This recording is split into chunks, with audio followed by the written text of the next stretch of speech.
ఆరోగ్య పరిస్థితి బాగా విషమించినప్పుడు రోగిని వెంటిలేటర్పై ఉంచడం మనకు తెలిసిందే. అయితే వెంటిలేటర్పై ఉంచినా ఒక్కోసారి ప్రాణాలకు పూర్తి భరోసా ఉండదు.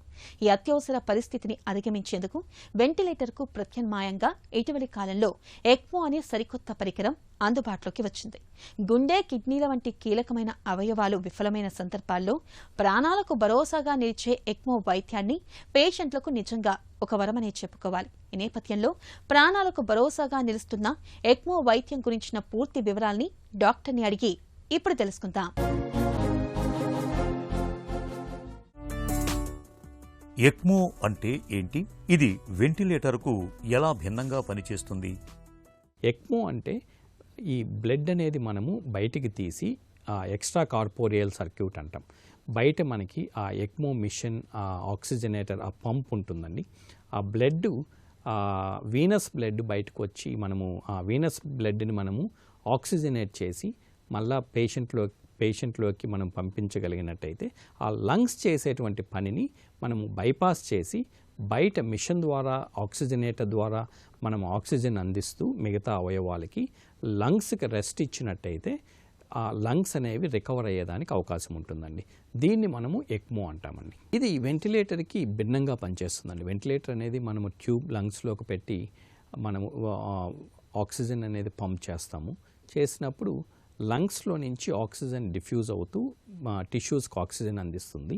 తర్వాత కార్బన్ డైఆక్సైడ్ బయటికి వెళ్తుంది. కానీ లంగ్స్ కంప్లీట్గా డ్యామేజ్ అయినప్పుడు,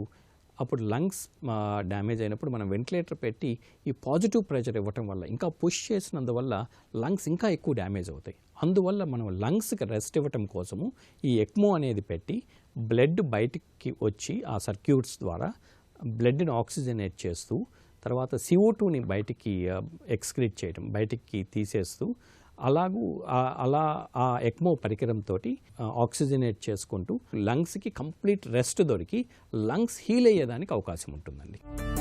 ఏ పరిస్థితుల్లో రోగికి ఎక్మో అవసరమవుతుంది? ఈ ఎక్మో పరికరం ద్వారా మనము లంగ్స్కి రెస్ట్ ఇచ్చి మనం ఆక్సిజనేట్ చేయగలిగితే బ్లడ్ని, లంగ్స్ త్వరగా రికవర్ అయ్యేదానికి అవకాశం ఉంటుంది. ఈ ARDS కానీ, అంటే వైరల్ ఇన్ఫెక్షన్స్ వల్ల లంగ్ డ్యామేజ్ అవ్వటము, బ్యాక్టీరియల్ నిమోనియాస్ వల్ల లంగ్ డ్యామేజ్ అవ్వటము, లేకపోతే ఈ ఆస్పిరేషన్ నిమోనియా అంటాం, వీటి వల్ల మనకి ఎక్మో అనేది చాలా ఉపయోగపడుతుందండి. ఇంకొకసారి ఈ ఎక్మోలో కూడా 2 రకాలు ఉంటాయండి. మనం లంగ్స్ డ్యామేజ్ అయినప్పుడు పెట్టేటువంటి ఎక్మో ఒకటి, ఇంకొకటి హార్ట్ బాగా వీక్ అయినప్పుడు ఎక్మో పెడతాం. దీన్ని VA ఎక్మో అంటాం అనమాట. సో ఆ హార్ట్ ఫంక్షన్ అనేది బాగా డిటోరియేట్ అయినప్పుడు మనము VA ఎక్మో పెట్టి, కొంతమంది ఆ ఎక్మో ద్వారా రికవర్ అవుతారు. ఒక్కొక్కసారి ప్రెగ్నెన్సీలో కూడా హార్ట్ వీక్ అవుతుందండి, పెరిపార్టమ్ కార్డియోమయోపతి అంటాం. ఆ టైంలో కూడా మనం ఎక్మో పెట్టి సపోర్ట్ చేయగలిగినట్టయితే వీళ్ళు రికవర్ అవుతారు. కొంతమందికి లంగ్స్ అనేవి కంప్లీట్గా డ్యామేజ్ అయ్యి ఇంకా రికవర్ అయ్యే ఛాన్సెస్ ఉండవు. హార్ట్ డ్యామేజ్ అయ్యి వాళ్ళు రికవర్ అయ్యే ఛాన్స్ ఉండవు. అందువల్ల వీళ్ళు హార్ట్ ట్రాన్స్ప్లాంటేషన్, అంటే మనకి అవయవం దొరికేంత వరకు వీళ్ళ లైఫ్ ప్రొలాంగ్ చేయాలంటే మనకి ఎక్మో అనేది చాలా ఇంపార్టెంట్. ఎక్మో పెట్టారంటే బ్రతికే అవకాశాలు లేవన్న భయం నిజమా? ఎక్మో అంటే ఇంతకుముందు ఎక్మో పెడితే లాస్ట్ స్టేజ్లో ఎక్మో పెట్టారు, బతికే ఛాన్సెస్ తక్కువ అనే అపోహ ఇప్పుడు మెల్లమెల్లగా పోతుందండి. ఇప్పుడు ఎక్మో మీరు అన్నట్టు కోవిడ్ తర్వాత అవగాహన ఎక్కువైంది.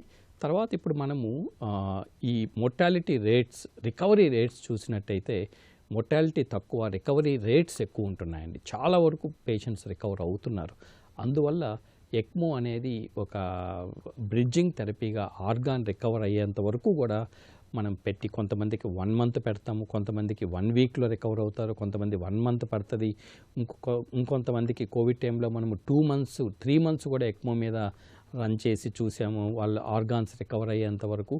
సో ఎక్మో అనేది మనం పెట్టేటప్పుడు కూడా లాస్ట్ స్టేజ్లో పెట్టకూడదండి. కంప్లీట్గా లంగ్ డ్యామేజ్ అయిన తర్వాత మనం ఎక్మో పెట్టినట్టయితే పెద్ద ఉపయోగం ఉండదండి. కరెక్ట్గా సెలెక్ట్ చేసుకోవాలి. వెంటిలేటర్ మీద పేషెంట్ రికవర్ కానప్పుడు మనకు ఆ విండో పీరియడ్ ఉంటుందండి. మనం ముందు ప్రోన్ చేస్తాం, వీళ్ళని ప్రోన్ చేసి వెంటిలేట్ చేస్తాం. అలా కూడా మనకు ఆక్సిజన్ లెవెల్స్ అందకపోతే మనం కొంచెం ఎర్లీగా ఎక్మో పెట్టినట్టయితే లంగ్స్ రికవర్ అయ్యేదానికి అవకాశం ఉంటుంది. ప్రపంచంలో ఈ మానిటర్ చేస్తుంటారు, ఎంతమంది ఎక్మో పెట్టాము, ఎంతమంది రికవర్ అయ్యారు. దీన్ని మనము ఎల్సో రిజిస్ట్రీ అంటాం. సో ఈ ఎల్సో సొసైటీలో చూసినట్టయితే వివి ఎక్మోలో మనకి అరౌండ్ 60% పేషెంట్స్ రికవర్ అయినట్టుంది. ఆ విఏ ఎక్మోలో అరౌండ్ 80% పేషెంట్స్, అంటే 100లో 80 మంది రికవర్ అయినట్టు ఎల్సో రిజిస్ట్రీలో మనకి తెలుస్తుంది. సో దీన్ని బట్టి మనము ఎక్మో అనేది కరెక్ట్గా అప్రాప్రియేట్ పేషెంట్లో వాడినట్టయితే అవుట్కమ్స్ అనేవి చాలా బాగుంటాయండి. ఎక్మోపై ఉన్న రోగులకు ఇన్ఫెక్షన్ రిస్క్ ఎందుకు ఎక్కువగా ఉంటుంది? ఎక్మో పేషెంట్కి మనము బ్లడ్ని బయటికి తీసుకొచ్చి ఈ సర్క్యూట్స్ ద్వారా బయటికి తీసుకొచ్చి ఆక్సిజనేట్ చేసి మళ్ళా పంప్ చేస్తుంటాం. ఈ బ్లడ్ అంతా బయటకు వచ్చినప్పుడు ఈ ఆర్టిఫిషియల్ సర్క్యూట్స్లో సర్క్యులేట్ అయ్యేటప్పుడు ఈ ప్లాస్టిక్ పైప్స్లో ఇన్ఫెక్షన్ రిస్క్ చాలా ఎక్కువ ఉంటుంది.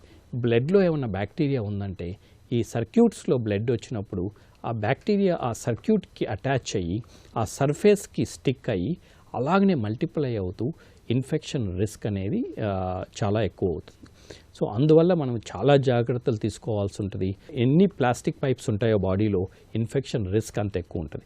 ఎక్మో వల్ల మనకి ఇంకొక 2-3 ఎక్స్ట్రా అడిషనల్ పైప్స్ మనము బ్లడ్లో ఈ బ్లడ్ వెజల్స్లో పెడతాం కాబట్టి ఇన్ఫెక్షన్ రిస్క్ చాలా ఎక్కువ ఉంటుందండి. ఎక్మో సమయంలో వచ్చే ఇన్ఫెక్షన్లు ఎంత ప్రమాదకరం? పేషెంట్ ఎక్మో మీద ఉండేటప్పుడు ఇన్ఫెక్షన్ రిస్క్ అనేది ఎక్కువ ఉంటుంది. ఆ ఇన్ఫెక్షన్స్ వచ్చినప్పుడు లైఫ్ రిస్క్ కూడా ఎక్కువ అవుతుంది. ఇంకొకటి ఎక్మోని మనము వీలైనంత త్వరగా తీసేయాల్సినటువంటి అవసరం ఉంటుందండి. సో చాలా ఇన్వేసివ్ ప్రొసీజర్. మనము మెల్లగా ఆర్గాన్స్ అంటే లంగ్స్ రికవర్ అయ్యే కొద్దీ ఎక్మోని వీన్ ఆఫ్ చేయటం, మెల్లగా సపోర్ట్ తగ్గించుకుంటూ తీసేయాల్సి ఉంటుంది. కానీ ఒక్కసారి ఎక్మో మీద కానీ ఇన్ఫెక్షన్ వచ్చినట్టయితే ఆ ఎక్మోని మనం తొలగించటము కష్టమవుతుంది. ఎక్కువ రోజులు ఎక్మో పెట్టాల్సి ఉంటుంది. దానివల్ల మిగతా ఆర్గాన్స్ కూడా డ్యామేజ్ అయ్యేదానికి అవకాశం ఉంటుంది. అందువల్ల ఎక్మో మీద కానీ ఇన్ఫెక్షన్ వస్తే అది చాలా డేంజరస్ ఇన్ఫెక్షన్ ఉంటుంది. బ్లడ్ స్ట్రీమ్ ఇన్ఫెక్షన్స్ రావచ్చు. ఈ ఎక్మో వాడటం వల్ల రకరకాల, అంటే ఒక్కొక్కసారి వాళ్ళకి మనము హై అండ్ యాంటీబయాటిక్స్ ఇస్తుంటాము, బ్రాడ్ స్పెక్ట్రమ్ యాంటీబయాటిక్స్. వీటి వల్ల మళ్ళీ ఫంగల్ ఇన్ఫెక్షన్స్ ఏమన్నా ఫ్లేరప్ అయ్యేదానికి అవకాశం ఉంటుంది, ఎందుకంటే వాళ్ళ ఇమ్యూనిటీ కూడా తక్కువ ఉండటం వల్ల. సో ఎక్మో మీద ఇన్ఫెక్షన్స్ అనేవి చాలా ప్రమాదకరం. వాటిని వీలైనంత వరకు కంట్రోల్ చేసుకోవటము, ఒకవేళ వచ్చినట్టయితే వాటిని ఐడెంటిఫై చేసుకొని వెంటనే ట్రీట్మెంట్ ఇవ్వటము, అది చాలా ఇంపార్టెంట్. ఎక్మోలో ఉన్న రోగికి ఇన్ఫెక్షన్ వస్తే చికిత్స ఎలా ఉంటుంది? ఎక్మో మీద ఇన్ఫెక్షన్ వచ్చినప్పుడు కరెక్ట్గా ఎవరు ఏ డాక్టర్ ఒపీనియన్ తీసుకోవాలి అనేది కూడా చాలా ఇంపార్టెంట్. ఇన్ఫెక్షస్ డిసీజ్ డాక్టర్స్ అనే వాళ్ళు ఉంటారు. వాళ్ళకి ఇన్ఫెక్షన్స్ మీద, యాంటీబయాటిక్స్ మీద వాళ్ళకి బాగా అవగాహన ఉంటుంది. వాళ్ళ ఒపీనియన్ తీసుకోవాల్సి ఉంటుంది. ఎందుకంటే ఎక్మో ఇన్ఫెక్షన్స్ కొంచెం డిఫరెంట్గా ఉంటాయి. తర్వాత ఈ బ్లడ్ సర్క్యులేషన్ కూడా కొంచెం డిఫరెంట్గా, బయటికి బ్లడ్ తీసుకురావటము, ఈ పైప్స్లో నుంచి మనం సర్క్యులేట్ చేయటము, వీటి వల్ల మనము యాంటీబయాటిక్ డోస్ అనేది కూడా ఎక్కువ డోస్ ఇవ్వాల్సి ఉంటుందండి. ఎక్కువ డోస్ ఇవ్వాల్సి ఉంటుంది. ఆ డోస్ కూడా మెల్లగా అడ్జస్ట్ చేసుకుంటూ ఉండాల్సి ఉంటుంది. తర్వాత ఇన్ఫెక్షన్ కంట్రోల్ ప్రాక్టీసెస్ కూడా డిఫరెంట్గా ఉంటాయి. ఎక్మో పేషెంట్కి చాలా కేర్ తీసుకోవటము, ఎందుకంటే చాలా వరకు ఈ వీటిల్ని ట్యూబ్స్ని టచ్ చేస్తూ ఉంటారు. టచ్ చేసినప్పుడు ఇన్ఫెక్షన్ రిస్క్ ఎక్కువ అవుతుంటుంది. మనం బ్లడ్ శాంపుల్స్ తీయటం కోసము, లేకపోతే వాటిల్ని అడ్జస్ట్ చేయటం కోసము తరచుగా వాటిని టచ్ చేయటం వల్ల ఆ ఇన్ఫెక్షన్ రిస్క్ పెరుగుతుంది.